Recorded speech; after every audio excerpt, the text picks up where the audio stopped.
বিরতির পর সকালের বাংলাদেশ আপনাদের সবাইকে স্বাগত। রুনি আছে, এমদাদ সাথে আছি এবং আমরা বলছিলাম যে সকালের বাংলাদেশে আমরা আমাদের আয়োজন থাকে এবং আমরা চাই যে সকালটা যেন সুন্দরভাবে শুরু করলে দিনটা সুন্দরভাবে শুরু হবে, এরকম একটা ব্যাপারের জায়গা থেকে আমরা আসলে আমাদের এখানে বিভিন্ন সময় বিভিন্ন অতিথিকে আমন্ত্রণ জানাই। আজকে আমাদের যিনি অতিথি তিনি একজন শিল্পী, চিত্রশিল্পী সাজিয়া রহমান সন্ধ্যা। সন্ধ্যা, শুভ সকাল। সন্ধ্যার সাথে শুভ সকালটা ভালো যাচ্ছে না যেন আর কি সকাল সন্ধ্যা টাইপ হচ্ছে। আমাকে হরহামেশা শুনতে হয় যে কারোর সাথে দেখা হলে বিকেলে কিংবা দুপুরে বলে যে এখন তো দুপুর, এখন তো সন্ধ্যা না, সন্ধ্যাবেলায় দুপুর, মানে দুপুরবেলায় সন্ধ্যা চলে এসেছে, এমন হরহামেশাই শুনতে হয়। তো নামের সাথে সবসময় একটা কোনো না কোনো ধরনের একটা গল্প থাকে, তার পাশাপাশি এখন তো কৌতুকও হয়ে গেছে। হ্যাঁ, আমাকে শুনতে হয়, কৌতুক হয়ে গেছে। এই যে যেমন এই যে তার নাম নিয়ে হচ্ছে, তারপর যাদের নাম সাদিয়া তারা জানেন যে সাদিয়া নিয়ে কত ধরনের মিম এবং কত ধরনের ট্রোল হচ্ছে। নিশ্চয়ই।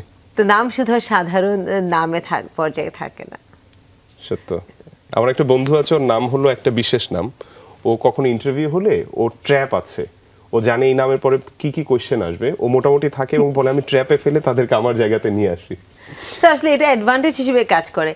তো শিল্পীরা আসলে কি কি জিনিস তাকে অ্যাডভান্টেজ দেয় কাজের জন্য? কাজের জন্য শিল্পের অ্যাডভান্টেজ আসলে অনেক রকমের হতে পারে, তবে নামের সাথে যেহেতু সংযুক্ত তখন বলছি যে যখন আমাকে কেউ জিজ্ঞেস করে আমি কি করি, তো আমি যখন বলি যে আমি ছবি আঁকি, তখন সামনের মানুষের যে ফেসিয়াল এক্সপ্রেশনটা খুব তাড়াতাড়ি চেঞ্জ হয়ে যায় এবং একটা কৌতূহলী চোখ হয়ে যায়। বা ছবি মানে ব্যাপারটা এরকম, কারণ আমার ধারণা যে ছবি আঁকাটা একটা বিশেষ কিছু, অবশ্যই বিশেষ কিছু, সবাই পছন্দ করে এবং চাইলেও আসলে সবাই ছবি আঁকতে পারে না, চেষ্টা হয়তো করে কিন্তু সবাই হয়তো ছবি আঁকতে পারে না কিংবা হয়ে ওঠে না সবার ছবি আঁকাটা। তো এই কৌতূহলী ব্যাপারটা ভালো লাগে বেশ।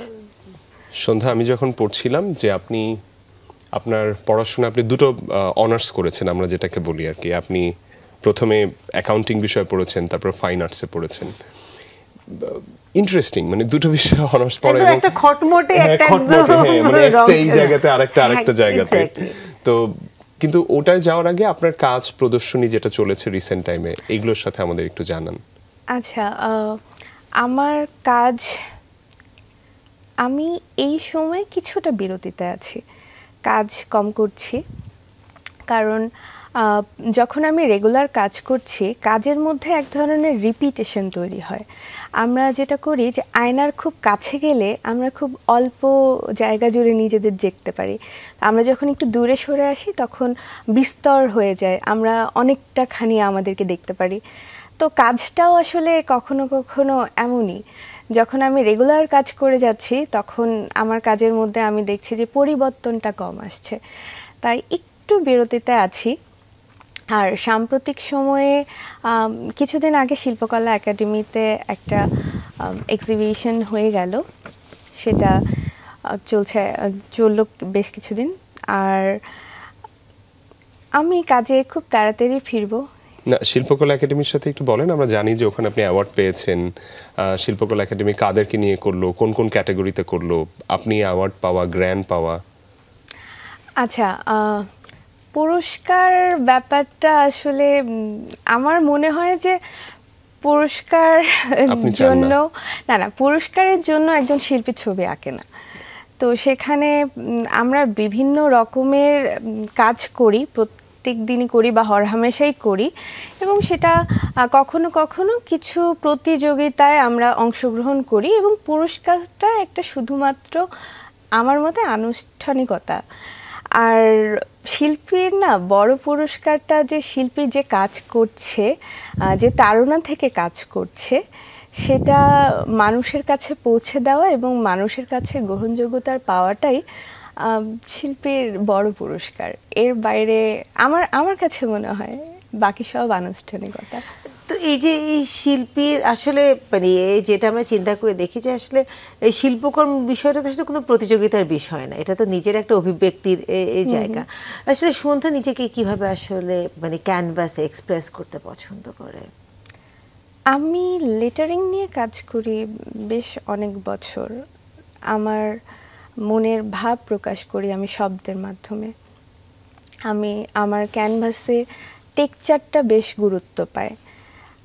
আমি যেভাবে আমাকে এক্সপ্রেস করি, আমি অবজার্ভ করি প্রচুর, মানুষকে দেখি, মানুষের গল্প শুনি, আমাদের সমাজে পারিপার্শ্বিকতায় বিভিন্ন রকমের বিচ্ছিন্ন ঘটনা, বিক্ষিপ্ত ঘটনা ঘটে যায়, সেগুলো দেখি, বুঝি, সেটার এক ধরনের প্রভাব পড়ে আমাদের দৈনন্দিন জীবনে, আমাদের নিজেদের যে জীবনটা। আমি শিল্পীর সত্তার বাইরেও আমাকে প্রতিদিন একটা লড়াই করতে হয়, বেঁচে থাকার লড়াইয়ে। সেখানে অনেক রকমের সামাজিক প্রতিবন্ধকতা আছে, অর্থনৈতিক প্রতিবন্ধকতা আছে, ধর্মীয় প্রতিবন্ধকতা আছে। সব কিছু মিলিয়ে আমি যেটা অনুভব করি সেখান থেকে আমার অভিব্যক্তি ঘটে আমার ক্যানভাসে। এই যে যেটা আসলে আমরা বললাম, একটা তো হচ্ছে অর্থনৈতিক প্রতিবন্ধকতা, কিন্তু যখন আসলে আমরা আর্ট কিনতে যাই তখন তো আবার পেন্টিংগুলো তো কোনো সস্তা তো থাকে না, রাইট? সেখানে একটা আমাদেরকে মূল্য দিতে হচ্ছে, উচ্চ মূল্যে আসলে ছবিগুলো কিনতে হচ্ছে। তো কিন্তু যখন আমরা মানে কোনো একটা আর্টিস্টের সাথে কথা বলি, তিনি কিন্তু সবসময় যে অর্থনৈতিক প্রতিবন্ধকতার কথাটা আসলে তিনি বলেন। এই প্রতিবন্ধকতাটা আসলে একটা শিল্পীর জীবনের কোন পর্যায়ে কি আপনার কাছে মনে হয় যে আসলে এটা আর খুব একটা চ্যালেঞ্জিং বিষয় তার জন্য থাকে না, বা তাকে আসলে এই প্রতিবন্ধকতাটার মধ্যে দিয়ে যেতে হয় না? প্রতিবন্ধকতা আসলে প্রতিবন্ধকতাই। আচ্ছা, আমরা তো একটা জার্নির মধ্যে দিয়ে আছি, এই জার্নিটা আসলে চলতেই থাকবে, ঠিক শিখে যাওয়ার মতো। আমাদের শেখার কোনো শেষ নেই। আর ছবি আঁকতে আঁকতেও যে আমি অনেক বড় শিল্পী হয়ে যাব কখনো, আমি এটা ভাবি না। আমি ভাবি যে আমার শিখে যাওয়াটা, এই পথ চলাটা অনেক দীর্ঘ। প্রতিবন্ধকতার যেটা কথা, সেটা আমাদের জার্নিতে চলতে চলতে, যেখানে হয় না যে আমরা চলতে চলতে একটা রাস্তায় গেলাম, মোড় পেলাম, সেখানে একটা ভালো চায়ের দোকানে চা খেলাম, তো সেটার মতোই একটা সুদিন হয়তো বা এই পথ চলায় আমরা পাবো। তো তখন হয়তো বা এই প্রতিবন্ধকতার শব্দটা কমে যাবে কিংবা থাকবে না। বাহ, তাহলে আমরা সেই প্রত্যাশাই রাখি। এবং প্রতিবন্ধকতা কি শুধু শিল্পীর জীবনেই থাকে কিনা, না সব জায়গাতেই থাকে। তবে আমার মনে হয় সন্ধ্যা খুব ভালোভাবে বলেছে, হাঁটতে হাঁটতে মোড়ে চায়ের দোকান পাওয়া যায়। আমরা চাই যে প্রতিবন্ধকতা যেন অনেকের জায়গা থেকে চলে যায়, সেই প্রত্যাশায় সকালের বাংলাদেশে আমরা একটা বিরতিতে যেতে চাই। সন্ধ্যা, আমরা বিরতিতে যাওয়ার আগে প্রতিকূলতার বিভিন্ন দিক নিয়ে কথা বলছিলাম। আমরা যখন আপনার পড়াশোনা নিয়ে কথা হচ্ছিল, অ্যাকাউন্টিং, তারপরে হচ্ছে ফাইন্যান্স, মানে এটা কি কোনো প্রতিকূলতার জায়গা থেকে এইভাবে এই বৈচিত্র্যটা আসলো? আচ্ছা, আমাদের সামাজিক প্রেক্ষাপটে বলি, আমি যখন এসেছি তখন আরও বেশ কিছু বছর আগে যখন পড়তে এসেছি, তো হয় কি যে আমাদের ফ্যামিলি থেকে চারুকলায় পড়তে যাবে মেয়েরা, এটা খুব একটা সহজ বিষয় ছিল না। তো দেখা যায় যে আমার বাবা রাজি ছিলেন না ফার্স্টে যে আমি চারুকলায় ভর্তি হব। আম্মু দোটানার মধ্যে ছিল যে মেয়ে চারুকলায় পড়ে আসলে তার ভবিষ্যৎ কি হবে। ওই যে আমরা বলছিলাম যে অর্থনৈতিক একটা বিষয় থাকে, আমরা মনে করি যে এখানে পড়ে কি হবে। তো যেটা হয়েছে যে আমাদের বাবা মারা চিন্তা করে যে আমাদের ছেলে মেয়েরা একটা জায়গায় গিয়ে ওয়েল সেটেলড হবে এবং আর্থিকভাবে যেন তারা ভালো থাকে, সেই জায়গাটা তারা সিকিউর করতে চায়। তো চারুকলার ব্যাপারটা হচ্ছে যে এখনও আসলে অনেক ফ্যামিলিতেই আছে যাদের ফ্যামিলির ছেলেমেয়েরা চারুকলায় পড়তে চায় কিংবা ছবি এঁকে তাদের জীবিকা নির্বাহ করার চেষ্টা করে। তো বাবা মারা মনে করে যে আসলে এটার কোনো ভবিষ্যৎ নাই। আমার বাবা চাইতেন না যে আমি আসলে চারুকলায় পড়ি। বাবা চাইতেন যে আমি একটা ফর্মাল সাবজেক্টে পড়াশোনা করে তারপর যেটা হয় যে বিসিএস করা। তো সেটা থেকে বাবার ইচ্ছে ভর্তি হওয়া। এরপরে আমার মনে হলো যে আসলে আমি যেটা চাইছি সেটা আমার পাওয়ার মানে পাওয়া উচিত। মানে মনের ক্ষুধা যেটা আছে সেটা আসলে হ্যাঁ, মিটছে না কারণ কোনোভাবেই। আমার ক্ষুধাটা সত্যিই মিটছিল না। কারণ সেখানে যে এনভায়রনমেন্টের ক্লাস এবং যে গদবাঁধা জীবন পরিধি সেটা শুধু অঙ্ক অঙ্ক অঙ্ক সেটা আমি আমার জন্য অ্যাকসেপ্টেবল ছিল না। তারপর সেখান থেকে বেরিয়ে ঢাকায় চলে আসা, এবং আমি যে সময় চলে এসেছি তখন আমার জন্য পাবলিক ইউনিভার্সিটির দ্বার উন্মুক্ত ছিল না। তো আমাকে একটা প্রাইভেট ইউনিভার্সিটিতে ভর্তি হতে হয়েছে। এরপরে সেখান থেকে মেজর ইন পেইন্টিংয়ে আমার অনার্স মাস্টার্স। বাহ, আসলে শুধুমাত্র এটা চারুকলার ক্ষেত্রে কিন্তু না, আমরা যদি দেখি আমাদের শিল্পর যে কোনো শাখায় যেতে চায় না কেন ছেলেমেয়েরা, সেখানে কিন্তু বাবা মাদের একটা বাধা দেওয়া থাকে। সেখানে কিন্তু আমরা বলি যে গান শিখে কি হবে, নাচ শিখে কি হবে, নাটক করে কি হবে, এগুলোতে তো কোনো ভাত নেই, এই ধরনের শব্দগুলো আসলে আমরা ব্যবহার করি। কিন্তু আসলে যদি এইভাবে আমরা মনের ভাব প্রকাশ করতে না পারি, তাহলে আসলে আমাদের ভেতরে যে মানব সত্তাটা আছে সেটার কি হবে?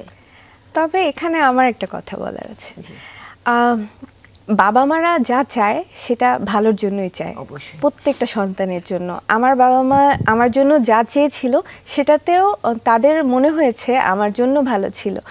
তবে আমি যতই তাদের ইচ্ছার বিরুদ্ধে আমার সাবজেক্টটা চুজ করি না কেন, দিন শেষে আমার যে কোনো সাফল্যে সবচেয়ে খুশি কিন্তু আমার বাবা মাই হয়। আমার প্রথম যখন কোনো একটা নিউজ পেপারে আমার লেখা আসলো, আমাকে নিয়ে লেখা আসলো, আমার একটা ছবি সহ ইন্টারভিউ আসলো, আমার বাবা সেগুলো কালেক্ট করেছে সব কিছু। তো এটা ভালো লাগে।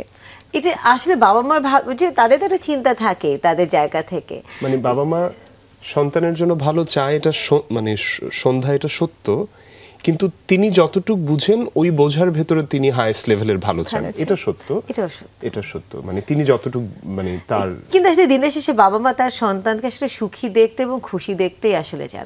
এটাই তার কাছে কিন্তু সাফল্যের মানে মানে কাঠি বা না দাঁড়পাল্লা কিন্তু সেখানে যে আমার সন্তানটা সুখে আছে, মানে একদম একটা বলি যে হ্যাপি আছে, এই বিষয়টা আসলে তিনি দেখতে চান। সেটা আর্থিকভাবে হোক, সামাজিকভাবে হোক, অথবা নিজের মনের পাগলামি করেই হোক।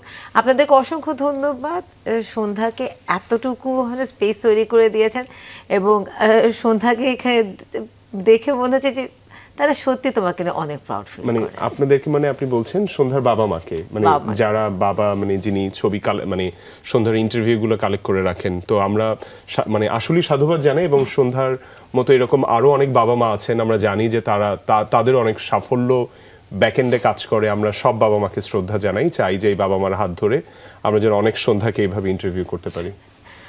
সন্ধ্যা আসলে নিজেকে এক্সপ্রেস করতে কিভাবে পছন্দ করেন ক্যানভাসে, কি ধরনের মিডিয়াম আসলে ব্যবহার করেন? আর আমি মিক্সড মিডিয়ায় কাজ করি। এই যে আমি বলেছিলাম যে আমার ক্যানভাসে টেক্সচারের একটা গুরুত্ব থাকে। ওকে, আমার মনে হয় যে আমি যখন টেক্সচারটা দেই, এখানে অনেকগুলো ওয়েভ তৈরি হয়, অনেকগুলো লেয়ার্স তৈরি হয়। লেয়ার্সটা অবশ্য আমার কালারে তৈরি হয়। আমি একবার রং দেবার পরে সেটাকে আবার মুছি, কখনো সেটাকে আবার জোড়া লাগাই বলতে আমি যেহেতু মিক্সড মিডিয়ায় কাজ করি, আমি অনেক এলিমেন্ট আমার ক্যানভাসে পেস্ট করি।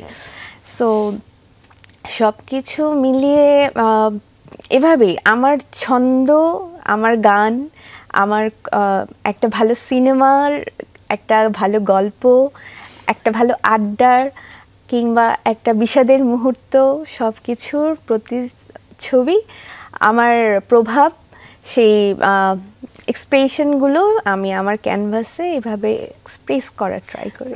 আসলে যেহেতু এটা কোনো আমরা লাইনে কাজ করছি না, অথবা আমরা কোনো মোটিভ সেখানে আঁকছি না, কোনো ফিগার নেই, তো খুবই সহজ যে নিজের আসলে যেই সময়টার মধ্যে দিয়ে যাচ্ছে অনুভূতিগুলো ঠিক সেইভাবে রঙের মধ্যেই প্রকাশ পাচ্ছে। হ্যাঁ, আমরা বলছিলাম যে আসলে আমাদের শব্দ, আমাদের অভিব্যক্তি, আমাদের ভালো লাগে, ভালোবাসা সবকিছু ক্যানভাসে আসে।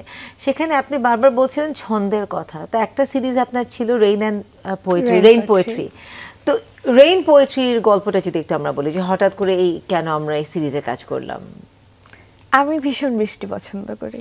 ওকে, আমি স্কুলে বা কলেজে যখন ছিলাম দুটো সময়, যখন বৃষ্টি হতো আমার টিচার বুঝিয়ে যেত যে এই মেয়েটার ক্লাস করবে না। ক্লাসে নেই সে, মানে আমার যেখানে ক্লাস ছিল সেখান থেকে অনেকটা দূর হেঁটে কমন রুমে যেতে হতো। তো দুটো ওয়ে ছিল, একটা আমি শেডের ভিতর দিয়ে যেতাম, আর একটা আমি চাইলে খোলা আকাশের নিচ দিয়ে যেতাম। আমি যখনই দেখতাম জানালা দিয়ে বা বারান্দা দিয়ে যে বৃষ্টি হচ্ছে ক্লাসে থাকা অবস্থায়, আমি কোনো না কোনো বাহানায় বের হয়ে যেতাম, এবং আমার টিচার জানতো যে সে যাবেই, এবং আমি কখনো শেডের ভেতর দিয়ে হেঁটে যেতাম না, যেতাম আমি বৃষ্টিতে ভিজতে ভিজতে কমন রুমে। তো বৃষ্টি আমার এতটাই পছন্দ ছিল, কতবার স্কুল পালিয়েছি, কলেজ পালিয়েছি শুধু বৃষ্টিতে ভিজবো বলে। আর বৃষ্টির সাথে তো কবিতা এমনি চলে আসে। আর একটা চায়ের কাপ, সেটা আসেই। আমি যখন রেইন পোয়েট্রিটা শুরু করি তখন আমি ভীষণ রকম বিষণ্ণ ছিলাম। আমার হয় না যে অনেকগুলো ফ্রেজের মধ্যে দিয়ে তো আমরা রোজ যাই, তো ওই সময়টা আমার বেশ খারাপ যাচ্ছিল। তো বৃষ্টিতে বসে গান শুনতাম এবং দেখা যেত যে কখনো কখনো কাঁদতামও। তো মনে হলো যে এটাও একটা গল্প, এটাও একটা সময় যেটাকে চাইলেও কষ্টকে উদযাপন করা যায়। তো তখন আমি লেখা শুরু করলাম, এবং ওইখান থেকে আমার যে সিরিজটা শুরু হলো সেটা ছিল রেইন পোয়েট্রি। তো রেইন পোয়েট্রিটা এভাবেই আসে। মানে মানে কান্নাও তো এক ধরনের বৃষ্টি।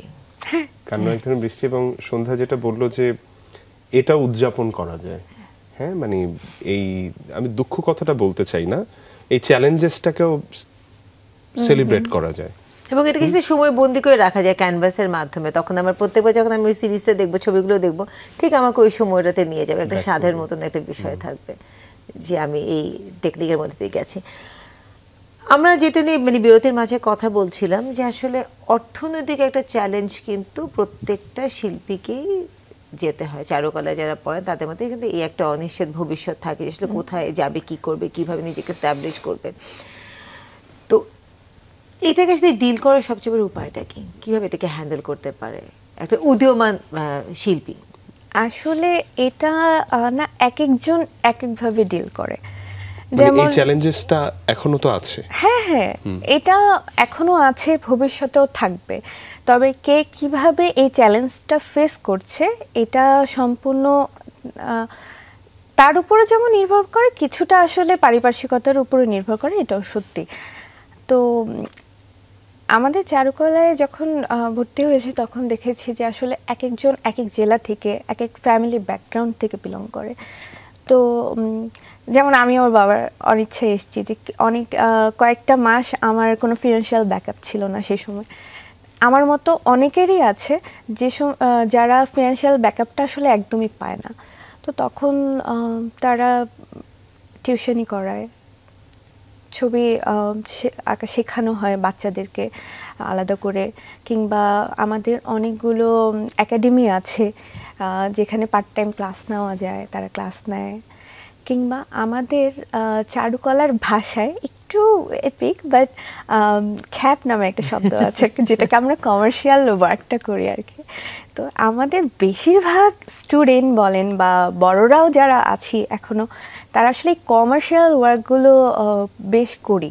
আচ্ছা, তো সেটা থেকে আমাদের অনেকটা ব্যাকআপ চলে আসে, তো উতরে যাওয়া যায় যদি চায়। মানে যখন শেষ হয় পড়াশোনা, যখন শেষ হয় পুরোপুরি, যখন তার কাছে একটা ফিনান্সিয়াল কিছু প্রত্যাশা করে পরিবার কিংবা তার ওই জায়গাটা, এটা তো বললেন যখন স্টুডেন্ট থাকা অবস্থায়, অথবা মানে স্থায়ী কিছুর দিকে কিভাবে?